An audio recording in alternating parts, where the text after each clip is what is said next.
welcome to my second podcast of More Than Mortgages. Today's show will be Today's Real Estate. I am your host, Katrina Lucisano with Silverton Mortgage, and I am delighted to have my two guests with me today. I have Allison Crawford from the Crawford Real Estate Group, Keller Williams, and I have Ben Baker from Baker Summy, my favorite law firm. So if we could, first up, Allison, tell us a little bit about yourself, how you got in the business. Okay. Well, I absolutely adore real estate. It is my favorite thing to do. By trade, I actually started off in biochemistry. Wow. I was a biochemist, but realized that the lab or medical life was not for me, and I really loved business. I was a little too outgoing for both of those. And so I went to medical sales. Okay. After medical sales, I decided to take a break and stayed home and had kids. And then when it came time, and my husband and I were in ministry for a number of years. Oh, when goodness. it came time to go back to work, I didn't want to do what I did before and go back in the corporate world. Well, I had helped my dad, manage real estate properties and everything over the years, so I decided to jump into that. Well, it was just the perfect fit, and I adore it. I found my sweet spot because I'm a bit of a house nerd. I like doing my own tile and electrical and plumbing and woodwork and all this stuff, and it just kind of combined everything for me. And I love working with people and problem solving. That's where the biochem comes in. People are like, how are you in biochemistry and you are in real estate now? Right. I said, because we get to solve problems all the time, and I love solving problems. Oh, that's awesome. And how long has it been now that you've been a realtor? 7 years. 7 years. Yeah. Okay, great. But I came in strong. My first year, I sold 18 homes. Wow. So Wow. I've been hitting it ever since I started. Right. That's awesome. So, Yeah. Ben, tell us about you. Well, I've been an attorney in Gwinnett County for 23 years this Okay. year. I got started originally while I was in college, working for law firms, doing title exams. So in the courthouses, got started there and then decided to go to law school. Okay. And since I've been in Gwinnett County, I've been doing residential and commercial real estate closings. And my firm also specializes in estate planning and business formations. Okay. I'm sure a lot different coming from South Georgia, right? Up here when you first transitioned. A lot more activity. Right. Well, speaking of activity, so that is our podcast today, is Today's Real Estate. So what have you seen, Allison, in the last year to today? Oh, gosh. This past year has been interesting. It's been ever moving, ever changing. When people ask me that question, I tell them it's like a combination of whitewater rafting and Chess had a baby. Because it's like it was going so fast, it was not going to stop. You had all kinds of obstacles to navigate through. And just like chess, you had to think several moves ahead. Wow. It was a very competitive environment because the market was so strong. Everybody was wanting to get in. Contracts got really complicated. People were hiding things in there. Even if you're a listing agent, it was really tough because some of the very unorthodox things that people were doing to get into a house, if you didn't know how to read the contract, understand it, could put your client in a bad position. So you had to be very proactive, whether it be your marketing, how you presented the house, problem solving, everything. So I'm sure you saw a lot of craziness in contracts. Yeah, we were just trying to keep everybody legal on our end. So it's the same thing with us. We've seen a lot of different types of transactions, a lot of creativity in the way things are structured. Of course, there was a lot more demand in the previous months of last year, the early months of last year, I should say. And of course, that's dwindled some. So now we're seeing more non-traditional type situations where maybe it's a divorce where they have to sell a house. True. Otherwise, we see people kind of sitting back and waiting to see what's going to happen. Right. Before they jump in. I was thinking of when you commented about things in the contract and where to put things, because I know for us on the lending side, under the personal property disclosure, if we see where it's a value given to an item, let's say, a couch or, in Florida, they sell homes fully furnished, the condos, but, up here it's not usual at all. Right. So we have to have personal property with zero value. Right. have you had where you've had to explain that to people and say, well, you might want to get rid of all this, but you're going to have to do a side agreement, or how does that work? Yeah, because sometimes there have been sticky issues where there's been a very important piece that the seller wanted, and even if you put in the disclosures that's not staying with the house, for some reason buyers get amnesia and they want that piece, and then they just start going crazy over something that's, they're buying a house, you're not buying the things to go in it, and they can kind of lose sight of the bigger deal. Right. Yeah, we see that come up sometimes at closing. Do where they may have done a walkthrough right before closing and realized there was something that was taken that they thought was staying in the home. And then for you, Ben, they're doing the walkthrough that morning of closing, right? Right, so it becomes an issue at our table. Oh my gosh. Oh yeah. So have you had They have to delays work it. ever? Yes. Okay. Oh, yeah. Wow. Yeah. They have to work it out. Wow. Yeah. You have problems too when you're selling personal property and you build it into the price of the house. I don't know, how does that affect appraisal? Correct. Yeah. So Right. there's issues you have to think about when you're doing that. Right. I know too with, let's see, I was going to say your expertise and the resources that you have, that how important is that in this market today? Oh my gosh. More important than ever. I always tell people when they're hiring me, you're not just hiring me for your transaction, but the 200 plus transactions I've done before you. It's all the experiences, all the craziness, and things I've just acquired through seeing a lot. And I'm sure just like you've seen a lot over the years. Right. I mean, anytime you're working with people, you think you thought of everything until they come up with something There's new. always something new. You're just like, I thought I'd seen it all. Right. You're like, nope. I mean, it's, yeah. What's the most recent thing you've seen, Ben? Oh, gosh. Probably when it comes, well, the most recent thing that was an issue was a couple in a divorce. And they had sold the house, and then it becomes a power struggle between trying to negotiate the price. And, the agents are caught in the middle. We get caught in the middle because we're trying to interpret the settlement agreement.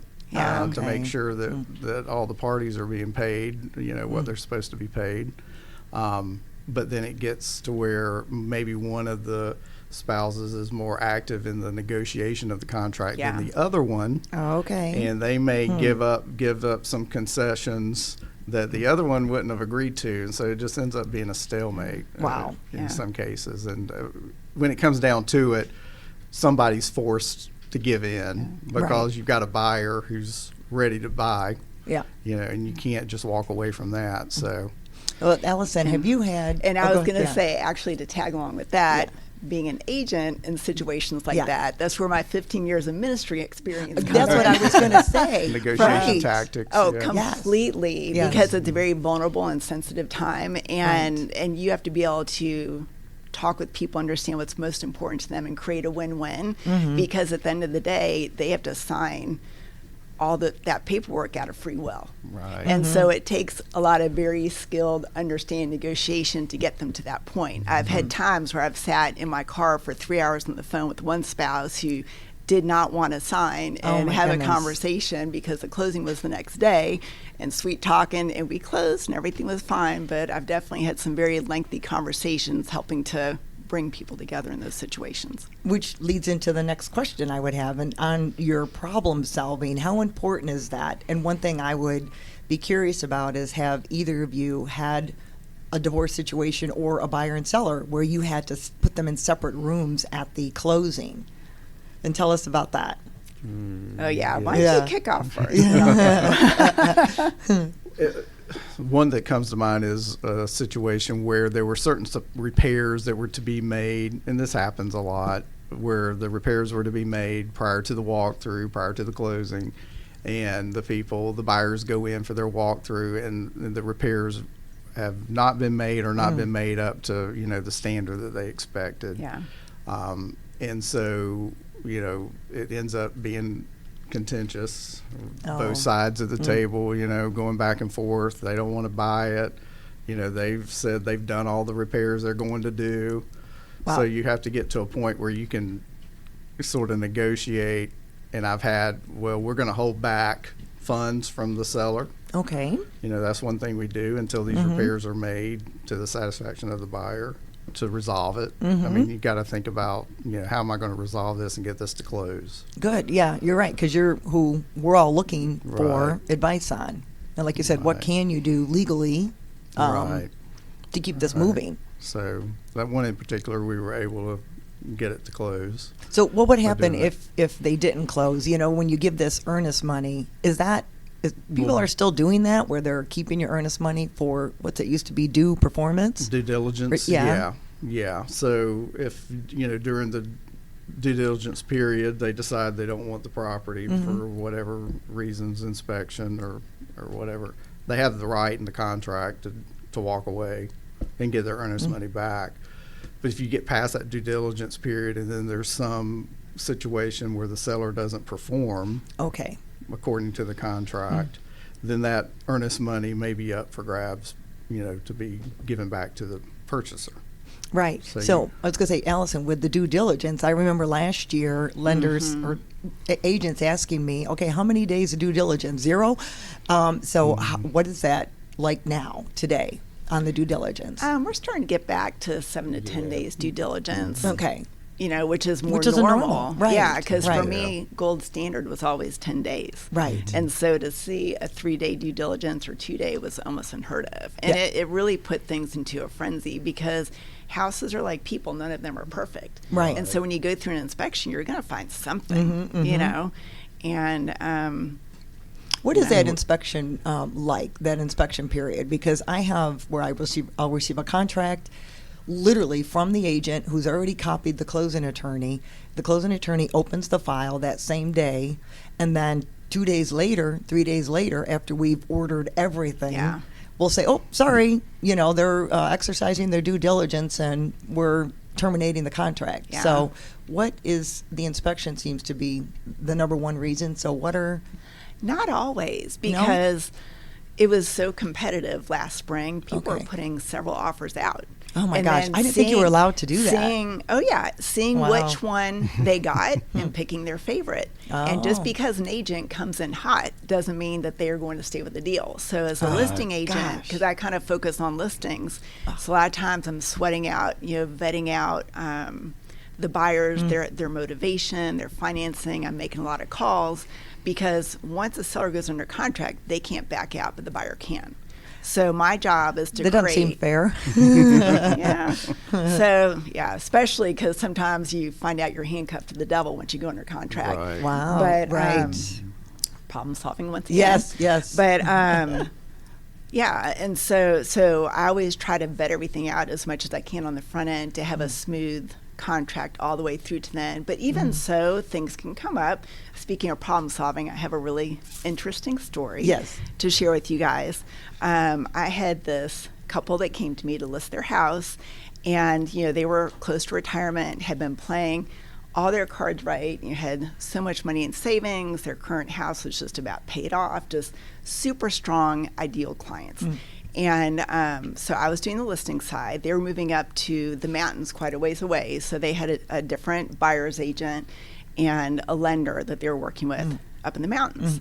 Well, I got their listing under contract, but I'm a big communicator. I'm always, I want to know any other agents I'm working with, any lenders that I'm working with, because we all need to win for Yes. this deal. Teamwork, I think, is everything. Yep. And so anyhow, I had a rock solid buyer. I mean, just a dream buyer for his house. Everything was great. I mean, it was probably 2 weeks before we were supposed to close. They had their clear to close, and everything was going along great. Well, I got a frantic call from who was my seller. Yeah. And on the house that he was buying, and this is why I appreciate what you do, Katrina, Yeah. because you guys do the automated underwriting on the front end. Yes. And so that's why I use you, because with complete confidence, I can say, this loan is going to go through. Yes. And I feel really good about it. Know you're going to do whatever it takes to for that loan to go through. Well, anyhow, we were about a week out on the closing of the listing, and I get a frantic call. And the underwriter from the mountain house that they were buying at the last minute decided that he did not want to use the husband's income because he was going to be working remotely up in the mountains. Oh, goodness. And even though they had gone all the way through the process, and he said, well, actually the sale is now contingent on the sale of your house. And this gets dropped in his lap just right before closing. Oh, goodness. And so he called me up freaking out. I was like, oh no, this house is going to close, let me tell you. And so I, called up the buyer, his buyer's agent and the listing agent, the other transaction, and the lender. And I told him, I said, I've got a rock solid deal here. This house will close that he is in. I sent over the contract, talked to them. I said, my people are already clear to close, had the clear to close acknowledgement from their lender. And then I also, because since the buyer was clear to close, negotiated where they'd move up their closing a few days. Okay. And then because of that, and my cell service was terrible that day. So my neighbors probably thought I was a crazy person because I was pacing back in my front yard for about 5 hours. So I've got the whatever it takes attitude. I'm like, I treat it like it's my own house. So I'm like, no, because if that deal fell apart, it would cost him in the tens of thousands. He'd lose all of his earnest money. At that point, he'd be paying multiple commissions. It would have been really, really bad, and he would have come up with nothing. Yeah. And so I was just determined to take care of them. And so, like I said, after all those conversations, we got it to work out. He closed on his mountain house and had a lovely closing on his house in Lawrenceville. And I saw him about a few months ago. He's like, oh my gosh, I love living in the mountains. Oh, great. And the house that he bought up in the mountains was a fairly expensive one, but that was before all this craziness. So it's just about doubled, and you can't even buy mountain property now. So he is so thankful that whole deal stayed together. Worked great for him. Right. That's awesome. That's awesome. So it's more than just showing houses. Right. When you're a real estate agent, you've got to really work hard. So Ben, when you see all of these deals come across, and I know you also do commercial, so how are you seeing, I guess, just the first quarter taking off here? I know we're still into February, very early, but what are you seeing? We're on par for where we were this time last year as far as files being opened. Okay. So, we're expecting just a sort of a normal type year. We're not going to have all these extra outside factors that we did in the last couple of years with the market, like COVID. Right. Yeah. And then, I think that as long as there's a demand and it's still, a seller's market.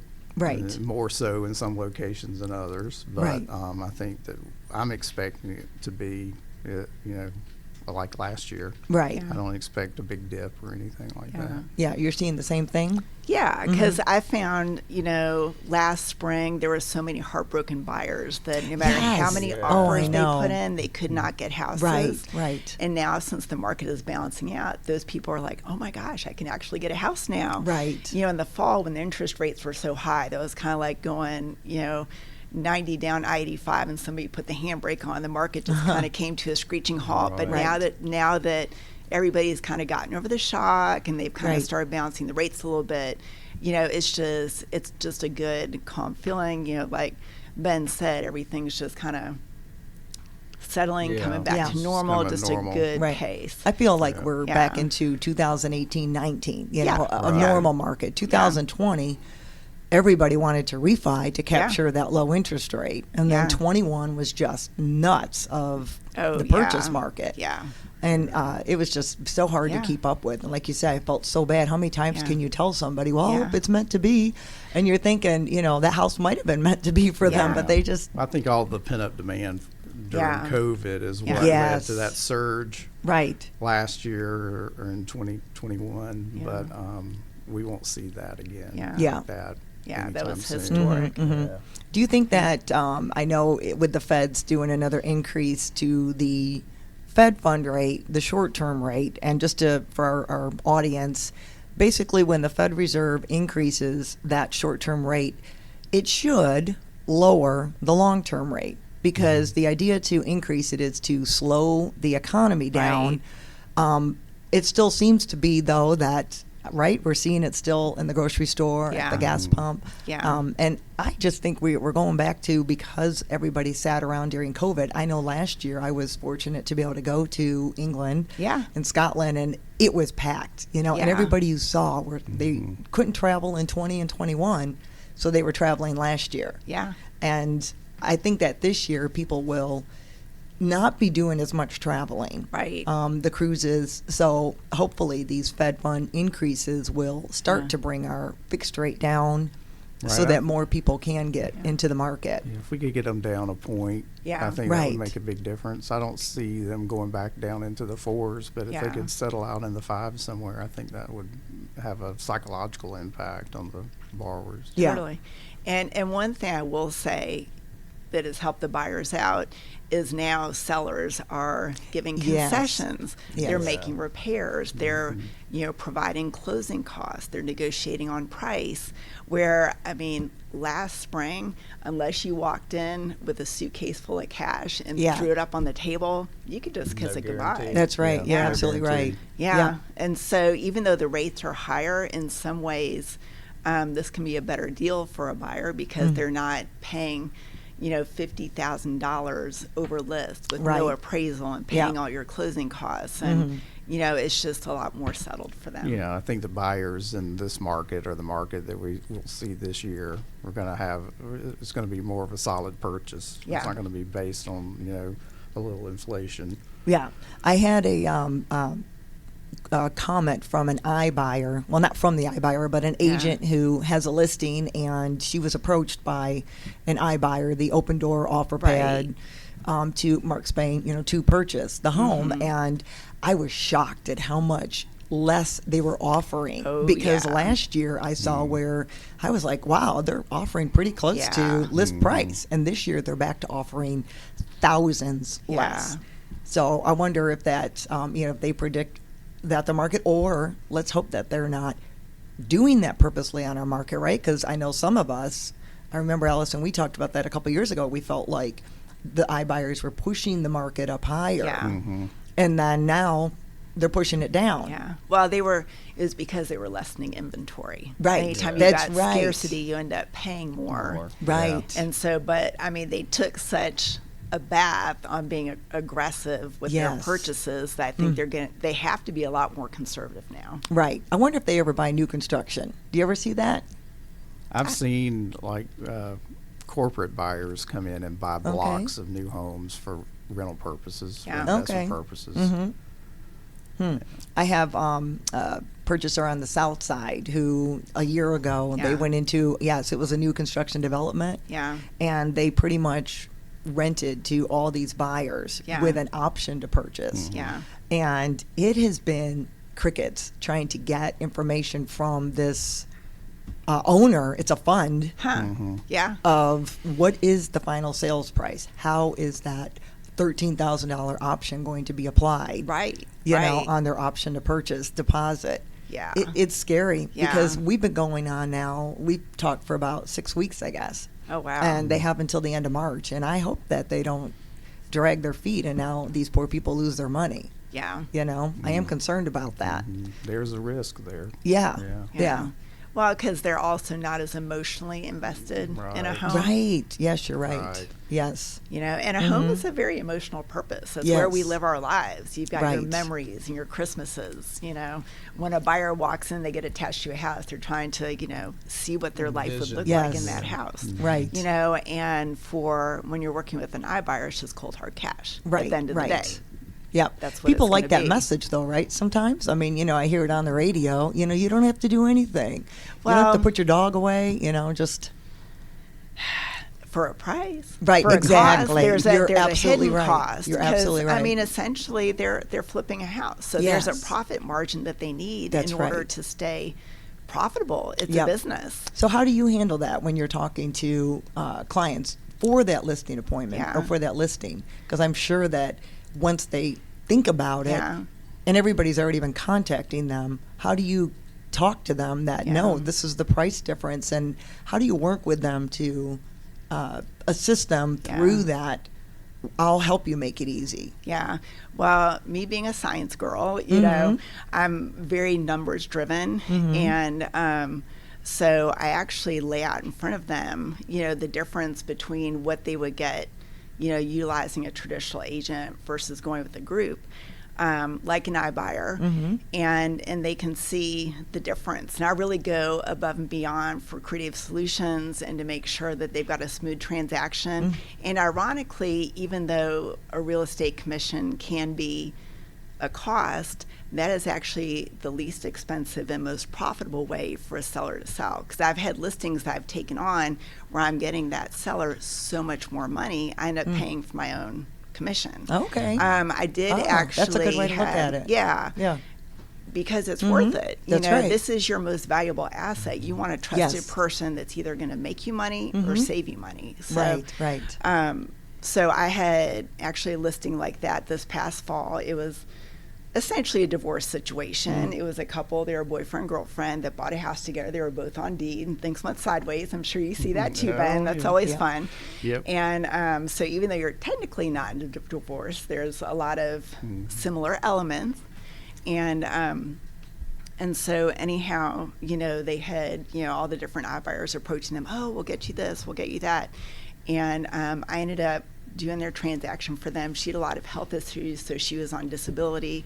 So I actually had her because I'm really good with my pricing and staging. So my houses are usually on market, 7 days or less. Wow. And so I told her, I said, look, you go out of town for the weekend, I'll have your house sold when you get back. And I just totally stitched it up.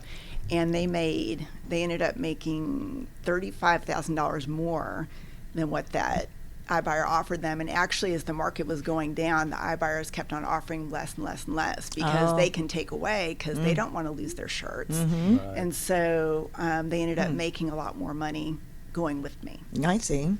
Yeah. Are you seeing? So you have to know your client situation too, Yeah. your seller situation, or is there sort of a panic or a desperation to sell the property that's quick? true. Right. And you kind of have to talk them off the ledge Yeah. and let them see the big picture that, we can still sell it quick if we do it right, and you're going to make more money than going with these iBuyers. A thought just came to me too. What about your neighbors, right?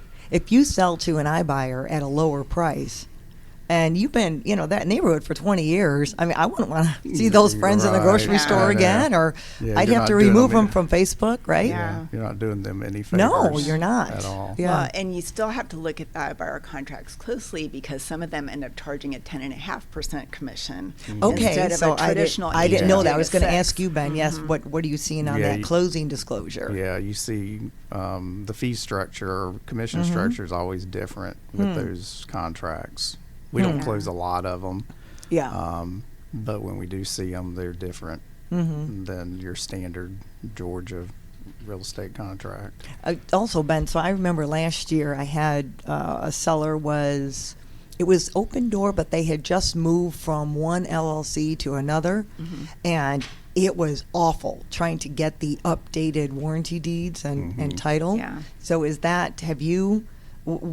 how is the recording process? How long does that take? So if it is an iBuyer, Well, now when can they flip it? If they're e-recording, they record the document the day of closing. Oh, okay. Which they would have to, satisfy, their process to be able to turn around and sell it, to another buyer quickly. So used to, it could take, several weeks to get the recorded documents back. So they could sell on a Monday and then turn around and list it on that Tuesday? If they get a recorded document back. Yeah. Okay. And not only that, with some of the addendums that they put in there, they may say that this whole deal is contingent upon HOA bylaws and conditions.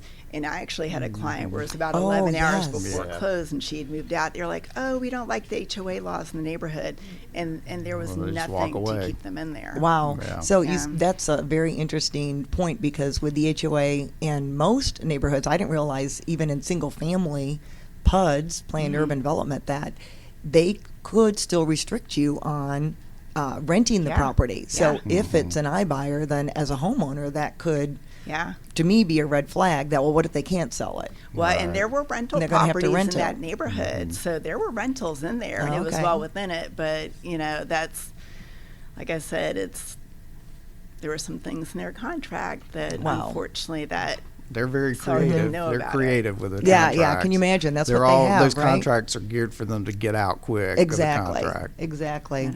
Well, we are almost at the end of our time. My goodness, time has flown, right? We have you guys are so knowledgeable. Thank you so much for being here. Thank you. So appreciate it. And Allison, we've worked together for a few years now.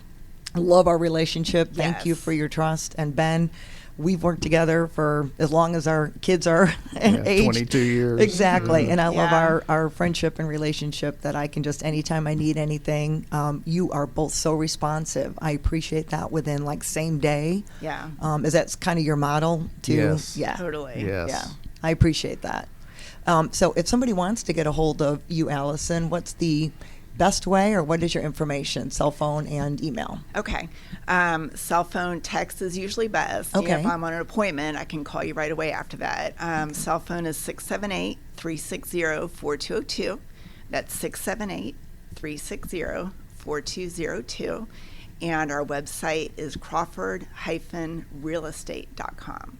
crawford-realestate.com. Okay, and I think I've just even Googled the Crawford Real Estate Team, Keller Williams, and I can find you. Yeah. Okay, and then Ben? Yeah, you can reach me at 678-464-2762. That's 678-464-2762. My email is ben@basattorneys.com, ben@basattorneys.com. Wonderful. Well, thank you again so much. This has been great, and let's just have a wonderful 2023. Thank you very much. Thank you. Thank you.